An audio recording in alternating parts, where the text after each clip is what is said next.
Everyone, welcome back. Today we're going to talk about how a choice theory therapist or reality therapist would help people deal with depression. A choice theory therapist operating under the principles of reality therapy approaches depression from a unique perspective. Unlike some other therapies that might focus heavily on past trauma or unconscious drives, choice theory emphasizes that our behavior, including feeling depressed, is always a choice made in an attempt to meet one or more of our 5 basic human needs. The 5 basic needs according to choice theory. 1. Survival. Basic needs like food, water, shelter, safety, and health. 2. Love and belonging. The need for connection, relationships, and feeling valued. This is often considered the most important need, as fulfilling it can help satisfy the other needs. Power. The need for competence, achievement, recognition, and self-worth.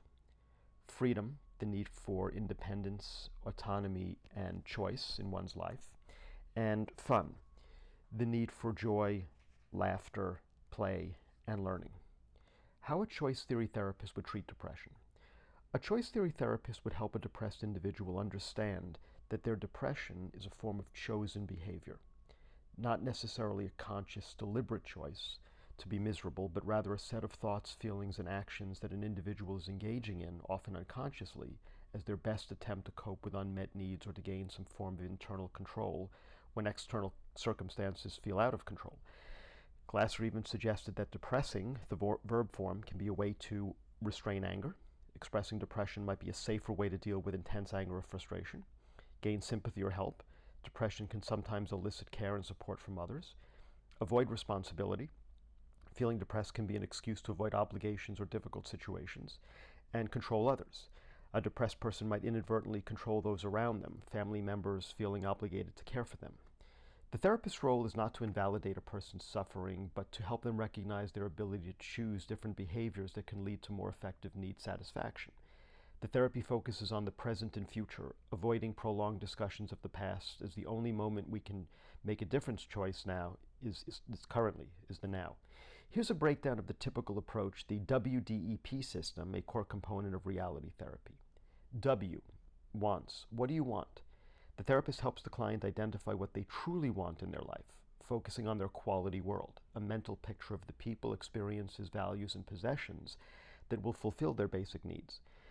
For a depressed person, this might involve helping them articulate what a happier, more fulfilling life would look like, even if they initially struggle to imagine it.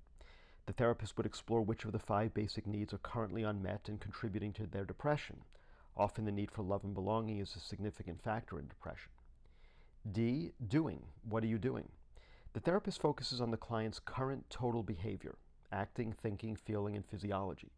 The emphasis is on the acting and thinking components, as these are the most directly controllable. The client is guided to examine how their current actions and thoughts contribute to their depression. For example, withdrawal from social activities, acting, negative self-talk, thinking, feeling sad, feeling, and low energy, physiology, are all parts of the depressing behavior. The therapist helps the client acknowledge that these behaviors, while painful, are still chosen. E, evaluation. Is what you're doing getting you what you want? This is a crucial step where the client critically evaluates their current behavior. The therapist asks questions like, is what you're doing now helping you get closer to what you want in your quality world? Is your current behavior effectively meeting your needs? Are your choices working for you or against you? This step encourages personal responsibility and helps the client see the discrepancy between their current actions and their desired outcomes. Plan. What are you going to do differently? Based on the evaluation, the therapist helps the client develop a concrete plan for making different, more effective choices. The plan should be SMART, S-M-A-R-T. S, simple, easy to understand and implement. M, measurable, tangible and observable. A, attainable, realistic and achievable.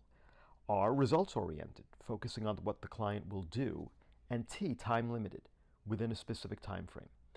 The plan will focus on new behaviors and thoughts that are more likely to lead to need satisfaction. For example, if the need for love and belonging is unmet, the plan might involve reaching out to a friend, joining a group, or spending more time with family. If power is lacking, it might involve setting and achieving small goals. The therapist acts as a supportive guide, encouraging the client to commit to and implement a plan. So, additional considerations in choice theory for depression.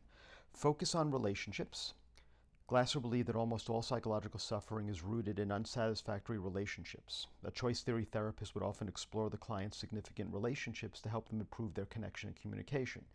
Using what Glasser called the 7 caring habits, supporting, encouraging, listening, accepting, trusting, respecting, and negotiating differences, and avoiding the 7 deadly habits, criticizing, blaming, complaining, nagging, threatening, punishing, and bribing or rewarding to control.